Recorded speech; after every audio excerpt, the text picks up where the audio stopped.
Hello and Jumbo, and welcome to another edition of Eddy and Company Live, where we are celebrating the Mental Health Awareness Month this May 2020. And what a time this has come to be in terms of everything that is happening around the world. Here we are celebrating a very important aspect in our lives. Now, of course, I've been doing this for a couple of weeks now, where I'm having conversation with leaders and personalities from various spaces in regards to mental health, their own well-being, and what input do leaders have to put when it comes to advancing this conversation on mental health. And today and right now, I've been very, very lucky and very fortunate to have this opportunity to talk to Mr. 1 hour 59:40 himself, Bwana Eliud Kipchoge. Habari yako sana. Karibu sana to Eddy and Company. Mambo vipi? Mzuri. And thank you very much for welcoming me. Asante sana. I know, Eliud, you've got a very, very busy schedule considering the great efforts that you're putting out there during this period. And I'd like to commend you with the great work you and your foundation, the Eliud Kipchoge Foundation, are doing. This week, I know you've been up and about in Elgeyo Marakwet, Uasin Gishu, distributing relief food to a lot of people who need help. And I'd like to really commend you for this amazing work that you're doing out there. Thank you. Right, so Eliud, I would like, before we start off this conversation, to share something that I know is very close to your heart. And I know this still remains one of the highlights of your career in sports. And I'd like to just quickly start off our interview by remembering this moment. And now, through hard work and discipline, he's pointing. Come on, he says. Eliud Kipchoge has the hand of history on his shoulder. He has less than 200 meters to go. Eliud Kipchoge, let's keep an eye on the clock, into the final 20 seconds. Eliud Kipchoge has on his shoulder, 140, the unofficial time. There's his wife. Eliud Kipchoge storms into the history books in Vienna. 1:59:40, the unofficial time. The first man to run a marathon in under 2 hours. One final lung-busting stride for Kipchoge. One giant leap for human endeavor. And you know, Kipchoge was right. No human is limited. And now he can celebrate. He has done it. And to Roger Bannister, Neil Armstrong, Edmund Hillary, we can now add the name of Eliud Kipchoge. Shalane, sum it up for us. I would like to just thank Eliud for sharing his gift with the world, with us today in the City of Dreams.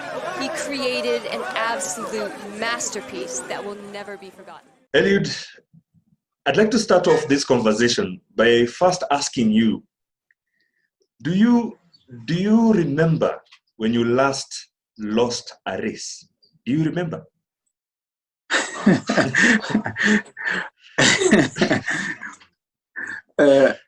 Really, it's,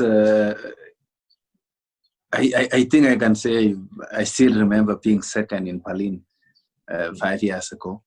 Wow! But it's about actually, for you to remember more is when you have actually the last kick of losing it and actually winning it. So that will stick on the mind. But it was a really a good day for me because it was my second marathon and I was split in second position, and the one who won actually broke the world record. And and I was still running. I was still learning how to handle the ropes as far as marathon is concerned. Wow!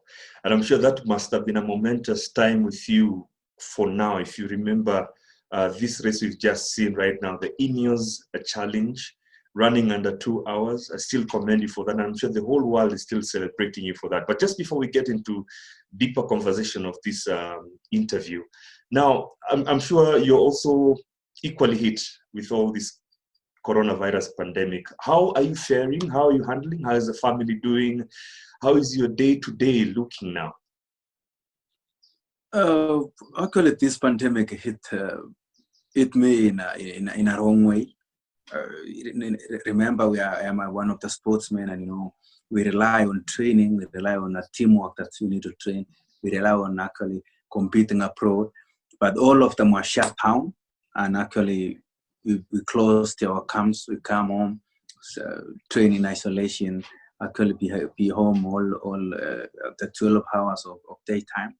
But all in all is that my number one priority is safety of my family, safety of all the citizens, and safety of the whole world.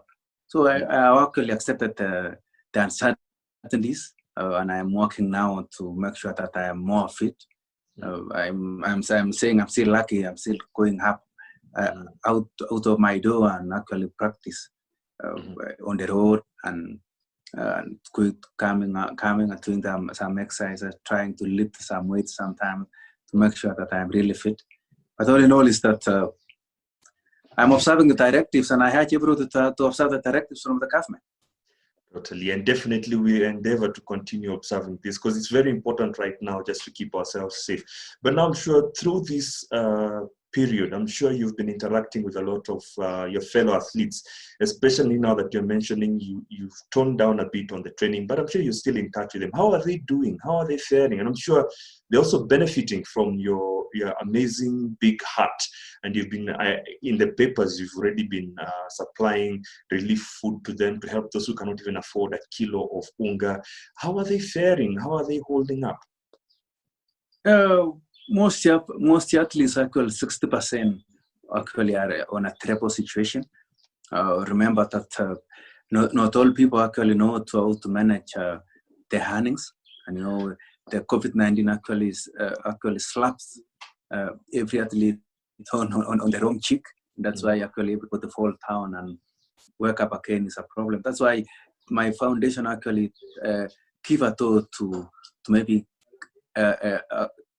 actually approaching some corporates to donate food to help them actually to fill their stomachs and wake up in the morning and run again. So, I'm lucky that the government started the truth, yes, and PS at work that they gave me food for 69 athletes, and I distributed them from 4 counties, that's Kericho, Nandi, Wasindishu, and Elgeyo Marakwet.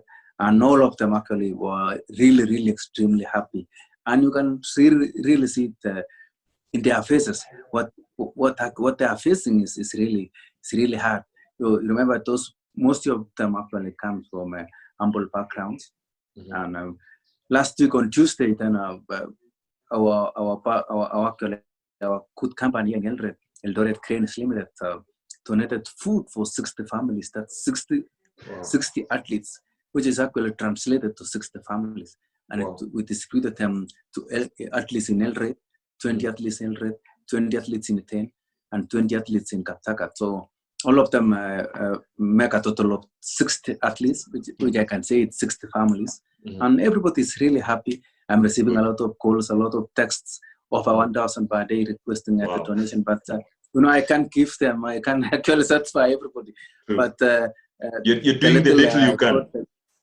The little I can, and then I hope somebody will watch, and he or she will be touched and will extend his hand to his neighbor, and together we can survive. And this pandemic is not permanent. Tomorrow it will be a good day. True, definitely. Now, it's really good to see that you, together with, of course, the attraction of the corporate companies in Eldoret, you're helping a lot of people.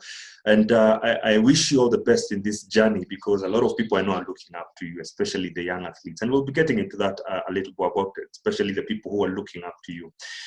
So as I mentioned, the conversation is all around mental health. And we are celebrating the mental health awareness month, and I'd like to just start off in this aspect by acknowledging a statement that you've once said, that you don't run with your legs, you actually run with your heart and mind. Just expound on that a little bit so that we can just understand the psyche that you have, because everybody thinks it's just waking up and running, but you've said something very profound. You run with your mind. Yes, I always say I'm running with my heart and my mind. First is that I should be physically fit. That's the rule number one, that I should be physically fit. But on the other hand, I should be mentally fit. Being mentally fit is more important than physical fitness. And mental fitness is what makes you to be actually more physically fit than anything else. Because if you are, I always say a man or a human being is his conscience. You can describe a man or a woman by his conscience. If your conscience actually is down, then you can, that human being is really down. You can see how he behaves, how he thinks, and how and what he does is concerning the mind. I can say that my mental aspect, or the strong part of my fitness is mental fitness, which has actually helped me to actually cope to any situation. I remember 2017 when actually I was approached by Nike, and Nike told me that there is a big project called Breaking 2, and this project actually nobody has dared to try or even dare to think. But can you try or dare to think you can try? I told them yes, but you need to run under 2 hours. So I was like a boxer going to the ring, not knowing what will happen. Because if you are a boxer and going to the ring, you might be actually technically knocked down or knocked down, or even actually taken to the hospital, and you can wake up the next day not knowing, actually being, you don't know where you are. True. So I tried my best and tried to hold my mind to actually concentrate on this big thing. What actually, my mind was worried about what Nike was doing. Remember the finances, the energy, which actually about 500 people has put on only one person actually to perform and run under 2 hours. Unfortunately, I did not make to run under 2 hours, but I ran 2 hours flat, which was a big success and showed the world that a human being can even run under 2 hours. So remember, my mind actually, the last day, it was a Friday on 11 May 2017. And when I still actually go back to that day, I think a day is like 24 hours. But I can tell you for sure that I don't think it was 24 hours. It was long. Because my mind was running and I didn't know what will happen. But all in all, you were anxious. You had just said yes to something that had never been tried by any human being. Absolutely. And I don't know whether I will actually go beyond 5K. What will happen at 10 kilometers? What will happen at 10 to 20 kilometers? What will happen at 30 kilometers? So I was really debating in my mind that I don't want to be the letdown of all these people who have made a great job. Mm-hmm. But all in all, without my heart and my mind, I couldn't even make even to be in the line. Wow. Yes. I mean, it just shows how far we can stretch our minds when it comes to face either a challenge or a daunting task. And clearly, 2017 must have been the day your mind just opened up with the possibilities that the human mind can achieve. And I must commend you for that. Eddie, let me tell you one thing that when we talk to those who are actually Christians, in the Bible they say, one day wars will become wars. That means any uncertainty will hit you hard, but you need to live. Life will continue. So your mind should actually be good enough to handle any sort of pressure, be it from right, left, center, or sideways. But you need to handle. There is a problem whereby it hits you from the back and you feel like let the heart actually fall and I die. But that's not the case. You need to think. You need to think big and actually solve the problem in a human way, in a positive way, in a genuine way. Yes. Okay, Eliud, of course, this again has been a journey, and we've learned to see you say it, and we've seen you do it. How do you manage to consistently wake up every morning and still be positive your spirits are high to do that 42 kilometers. You're not even competing. This is your daily routine. And especially right now, it has been affected a bit by the isolation and the lockdown. But what is that motivating factor that keeps you going in that moment you wake up to tell yourself, yes, another day has come up and I've got another 42 kilometers to run this week. This is me going in. How do you do that? Or is there a process to it? First is that I love the sport. Secondly is that I'm truly being motivated by what people are consuming from my results. So when I check all my social media, especially the Instagram and Twitter, you can see that all the people all around the 7 continents are really following me, and everybody is getting inspired. And that's what is touching me. And that's what actually I can call it the ignition key in the morning, whereby it actually makes me to wake up and go back to the road. Because you've got people behind you cheering you on and waiting to see you. Absolutely, and I want to inspire them more. And my target is actually to make running a lifestyle event, a family event every morning. That when you wake up in the morning, you need to run and come back and go to work, which I trust that before I call it off the sport, then I would have touched more than 3 billion people, which actually I can say I have touched the whole world. The number will be more than 3 billion. Wow. Amazing, amazing, yes. Eliud. Now, of course, since we are still dwelling on matters mental health, it is a very difficult conversation to have from time to time. And I'm glad that you've given us the honor to listen to you and your thoughts about mental health and well-being. Now, you are at the pinnacle of your career. You are at the top. You know, you're up there. And how important is this conversation on mental health to you? How important and how close do you hold it dear to your heart? And just by your conversation, I can tell it's close to your heart. But how important is it for you? Actually, this is a critical thing, because you know what drives the world is the thoughts. If your thoughts actually are really are in a mess, then the world is in a mess. So this is a critical thing. This is the important actual conversation that we are doing now. And I trust that by the end of actually this conversation, then we can actually get all those minds who will be watching, and they will rise and actually spread the word of mental health to their friends or to their siblings. Right, Eliud, and of course, it is indeed a very important conversation. And having somebody like you embrace it and push on this conversation to move forward, it's really, really help. I can tell you for a fact, and having been also affected myself and not having been able earlier on to talk about my mental health, seeing you coming out is making a lot of people out there more positive, that it's not just them who have those moments.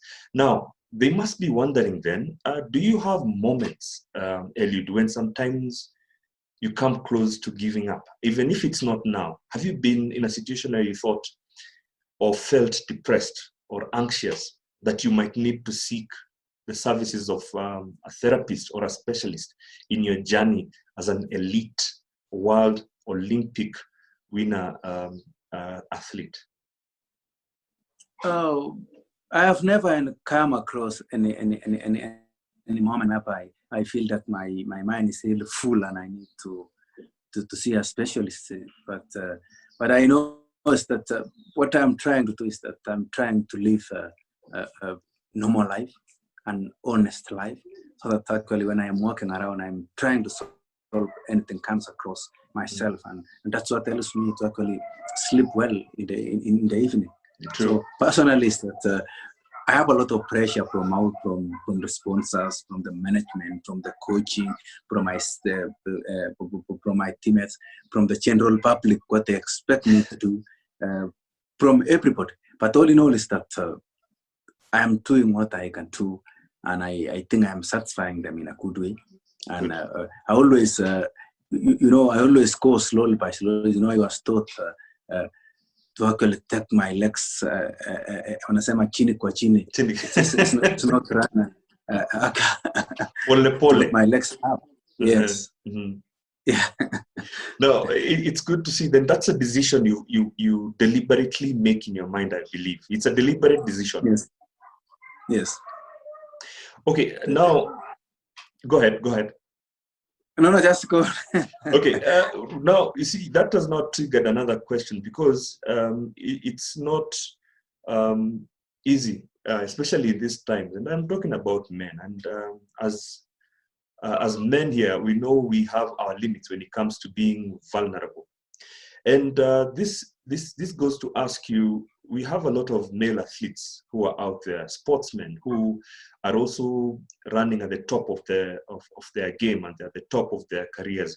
But then again, there is an aspect of men not being able to ask for help or when they feel under pressure. You've talked about pressure that you're experiencing now, either from your management, from the public. The world is expecting. I can't even imagine the pressure you are feeling for Ineos challenge, because the whole world was looking at you.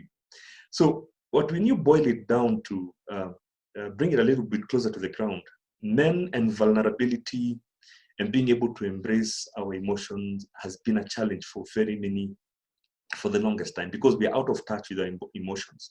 Now, in your space as an elite athlete, what are your thoughts about why men do not ask for help when it comes to people in your caliber, elites who are up there? We only start hearing about the problems they were going through after they retire.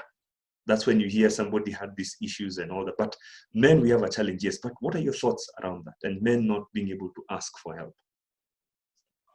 I think man actually has a big, massive problem that everybody sees himself that is an hero in some sort. But is that they say problem shared. Then you get half the solution. So I imagine actually men too, when they have a big problem, you should have a friend.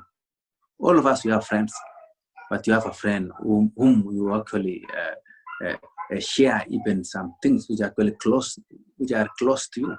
So if you feel that you might have a big problem, you think it's big. True. But if you actually you think it's big, but if you tell somebody, then that's nonsense. They told you this is a small thing, that this is nonsense. So it's good to be open. Tell somebody that I have hit a wall today, and it's this way and this way. Then you can get a very open answer that you can do this and this, and all of them will be and you will walk free. The problem is that if you actually pack your problems in your mind, you don't have the solution, you don't think beyond those problems, then you will end up being depressed. And most people actually are in that situation, but they don't know they're there. If you try to talk to them, they want to be so conservative. But I'm urging them actually to be open. They always say a friend in need is a friend indeed. So you should have that person who actually guides you, whom you are open to actually to ask for help, or even to console in a certain area whereby you are not actually 100%. In this world, I always tell people. Somebody asked me one time, how do you enjoy life? Then my answer is, I enjoy life by meeting people and actually be with people. Without people, then that's not life, because you share the problem. They say there's only two things in this world whereby you can get comfortable, or actually get more knowledge: meeting people and reading books. That's the only there is no that only two: reading books and meeting people. So I am urging all these people to meet new people, share the problem, actually hear the experience, and especially there is you talk to your headmates. If your headmates doesn't know how to solve the problem, seek advice on a professional whereby there is more older than you, and that's the only way. Life will be really simple if you walk like that. But it will be hard. It will be hard if you actually go around the streets and everywhere in the country. And yet, on the other side, your heart and your mind actually is full that you are walking. You are not even seeing, but your eyes are open. So it's dangerous. Many people are walking daytime and their eyes are open, but they are not seeing. They're not seeing. Now, Eliud, of course, that now brings in another problem, because now apparently it's good to share, it's good to reach out and ask for help, but then there's a challenge where a lot of us men feel as if I come and show you that I need help, that it will make me look weak. It will make me look like to share a problem is not suicide. It's not suicide. Share a problem. Even me, I'm sharing what with my friends. If you share a problem, then you get an answer, and you can laugh the whole day and ask yourself at the end of the day that so I was working with such a small thing. Wow, profound, Eliud. And coming from you, it means a lot. I know there's that easy way that you're looking at it, but then again, I think we complicate things in life, don't you think? I think we are themselves who are complicating things in life. True. We need to live simple and see everything and solve everything in a simple way. That's how to live. All right, Eliud, of course, again, it's a period where we are all being hit very hard by this pandemic, and it's not very easy for us to deal with it, because it's a new space that we are not very familiar with. But as a leader and as an elite athlete, who you've been exposed at the highest level of your career, you've done it, and the pressures that come along with this position, how has this shaped you? How has these experiences shaped you and your goals as a top global elite athlete? The experiences you've had through this journey to where you are right now, how have they helped you to build Eliud? How have they helped you to be who you are today? Actually, let me give you a story that in 2018, when I was actually preparing to break a world record in Berlin, then that day when I broke a world record, immediately after 1 hour after press conference, one of the old men, Sungu in Germany, talked to me and told me, "You have broke a world record. But do you know that breaking a world record comes with responsibilities?" I told him yes. He told me, now your neck will be having a lot of responsibilities, and you should be aware of that. From that day, when somebody saw you as a solution, you need to really think critically and give that person a shot. I'm receiving a lot of calls, meeting many people, talking to people, but I am trying my best. What comes out of my mouth is a positive thing, which can actually change a human being. Because, when people believe on you, then you need to keep the right solution, a positive solution. So I know I have a lot of responsibilities hanging on my head, but I think I am trying my best to actually go around all those responsibilities. After 10 years, 159, then actually another big thing was actually on my neck. So it's like it's somebody's testing you. You can go to town and somebody's actually following you, and if you are actually if you have a mediocre mind, you can do nonsense. 3 days ago, I was in town, and one of the women actually from one of the slums saw me with 2 kids and the lady's pregnant. Told me, he just shouted my name, and then I talked to her. He told me no. In fact, the woman was drunk. Oh. And he told me no. Last night, we did not eat anything. Even now, even this young 2 kids. The kids told me no. We are happy. We did not eat anything, but we saw you in TV. So then the mother told me, give me 100 shillings. Then I give them 200 shillings. And I actually give them instructions that, please, go and buy food, but do not drink. They are human beings. They actually greeted me and do it. But you know, it's a difficult decision. But if you are that person whom you think you are high and mighty, that you think you are actually going to shopping on upstairs, then you can't talk to such a people. So my happiness was to give them a hand, and they were really extremely happy, and they leave. And I was happy, and I left yours. Yes. Ulitenda wema na ukaenda zako. Yeah, absolutely. Okay, on your day-to-day activities, I'm sure you still, as you mentioned, you still interact with your colleagues, other runners at home and within the vicinity of your home. How or what efforts are you putting in personally as Eliud Kipchoge in instilling this mental strength in these young talents that are around you? Because I'm sure there are a lot of upcoming young boys and girls who look up to you, especially now. There couldn't be any better time to explain to them how important mental fitness is. How are you going about that with the people around you in instilling this mental fortitude that we can see you evidently have? You have tons of it. How are you sharing it? Always I'm meeting them. Even before the cameras was closed all over the country. Then I talked to them that this world is full of uncertainties.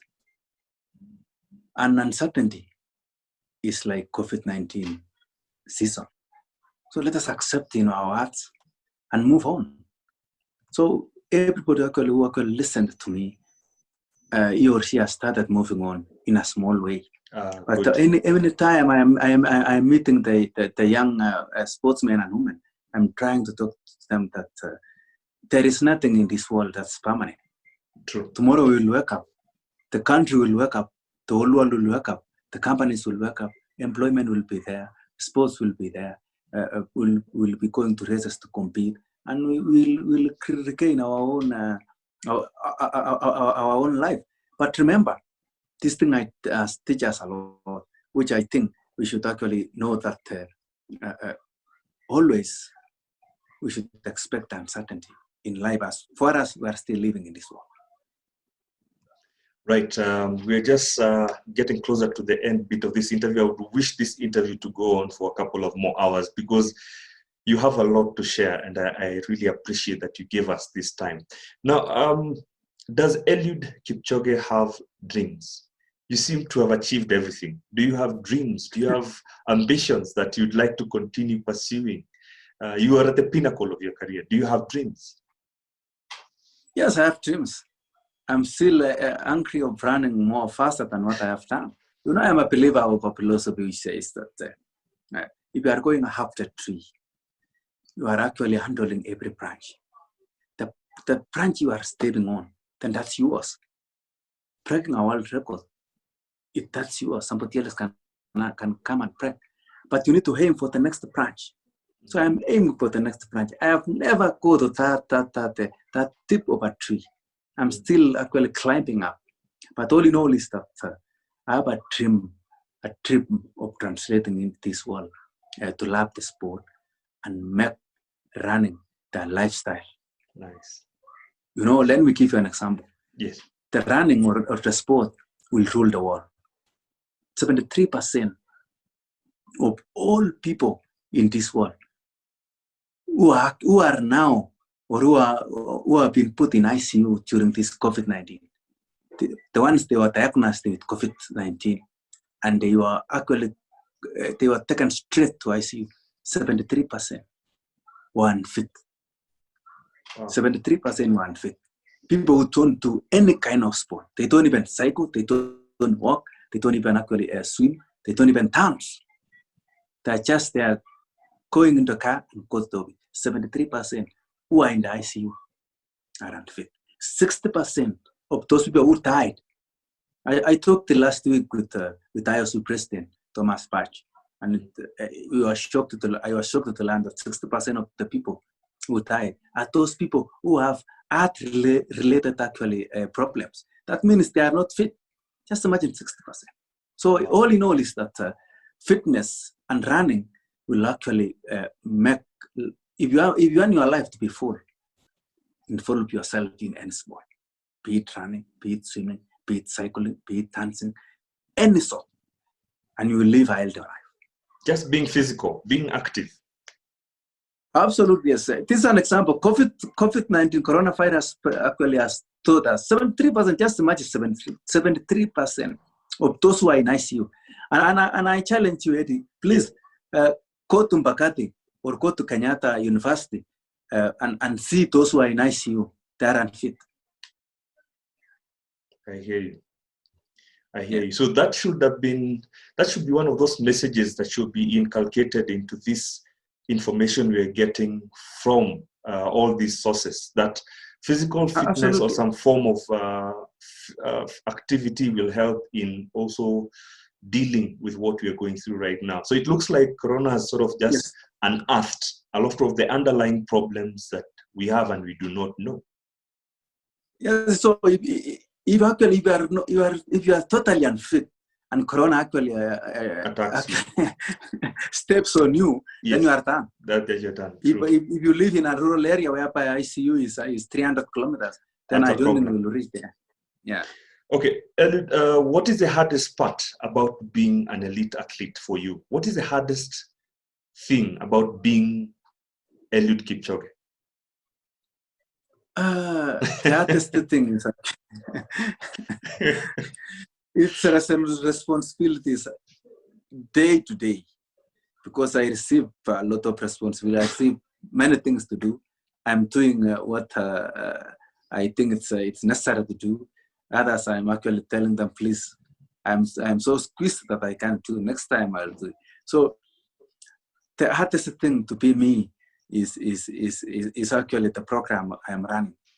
If I actually give you all my body, then you'll run up and down tomorrow. Just imagine from waking up in 5 o'clock in the morning, going for training, coming back, getting some videos for Zoom to actually talk to the whole world, going for exercises, going back for lunch, rushing up and down to 2 for my own things, going rushing somewhere to talk to employees for a certain company, and doing those things. It's really hard thing. It's hard. But all in all is that it's a blessing on the other hand that people actually are appreciating what I'm doing, and I'm grateful for that. I'm doing my best to actually give them the positive thing and the best things that they will change, make their lives change. Now, just as I wrap up this interview, Eliud, what would you say to the fellow elite athletes who are afraid to open up about their own mental health? What would you advise them? The top athletes up there.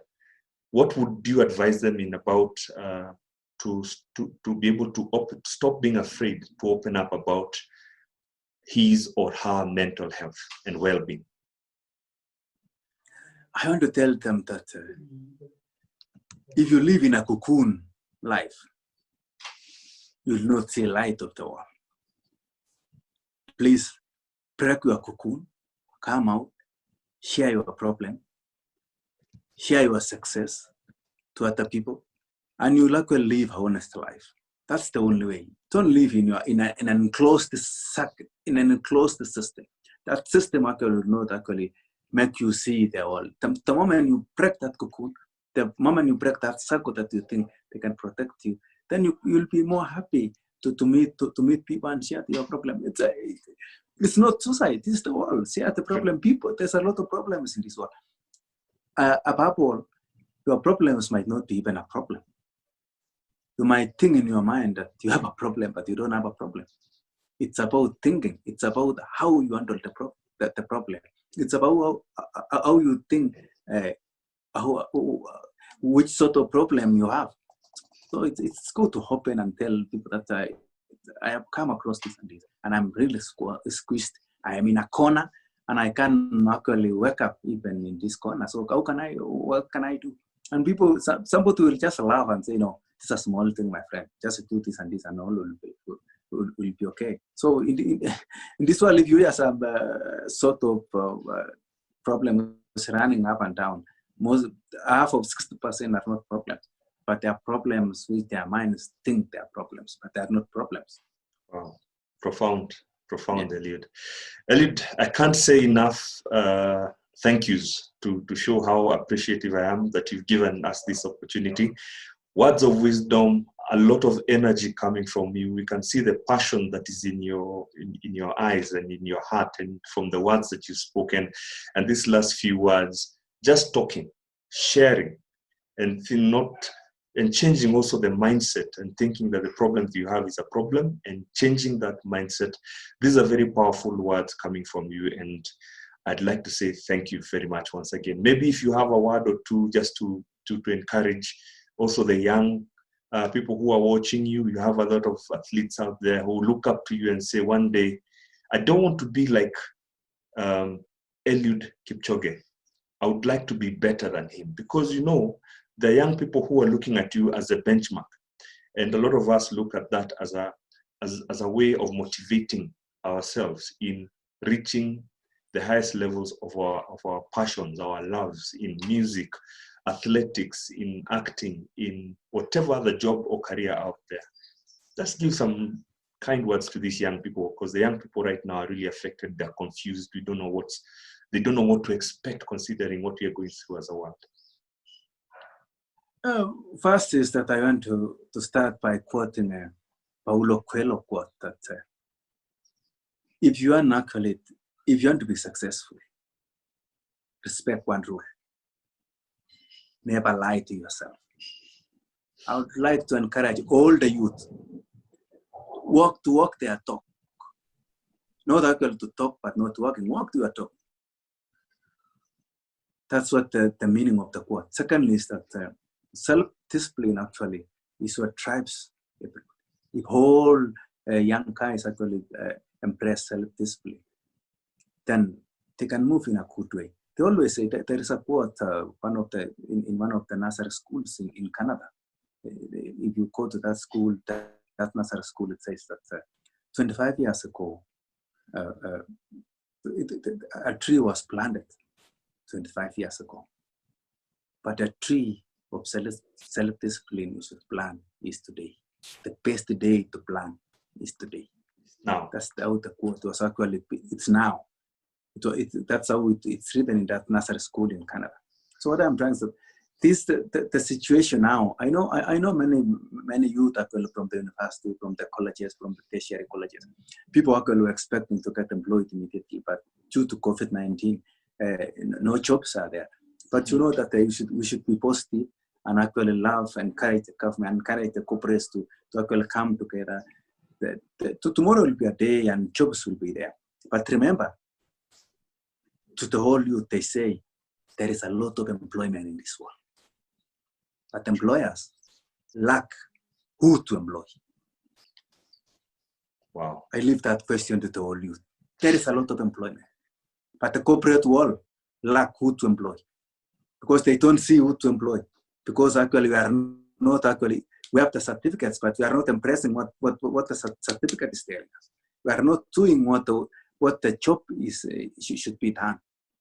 If the whole youth actually get employment, do the necessary thing, go back home, come for the work, do the necessary thing, we will actually make this world go very fast. We will make Kenya in the next 5 years to actually be somewhere apart from being a second world country, will be above second world country. If all of us think together, I know it's actually against the rule of law for all of us to think together, but we need to bring our thoughts together so that we can move. Yes. Fantastic. Eliud, asante sana. Thank you so much. I can't say thank yous. I can't even exhaust the thank yous I have to say, but I know a lot of people who will be watching this will be really appreciative for giving these words of wisdom. And thank you so much for showing your vulnerability. Thank you very much for showing and being open about your mental health. And we are glad that you are part and parcel of this conversation, and we wish you all the best. Thank you too. Thank you very much. All right. Thank you so much. We've been talking to Mr. 1:59:40 Ineos Challenge, the fastest, the time that really shocked the world last year. He's also an Olympian who was looking forward to take home another Olympic medal this year. But as you know, the Tokyo Olympics were postponed, but he's not worried at all because he knows the timing will come when it's supposed to come. So thank you so much for following Eddy and Company. Me and My Mind series continues.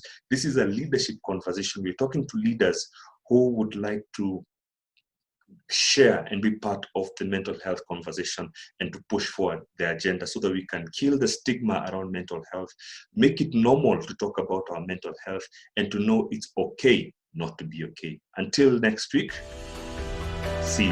Kwaheri.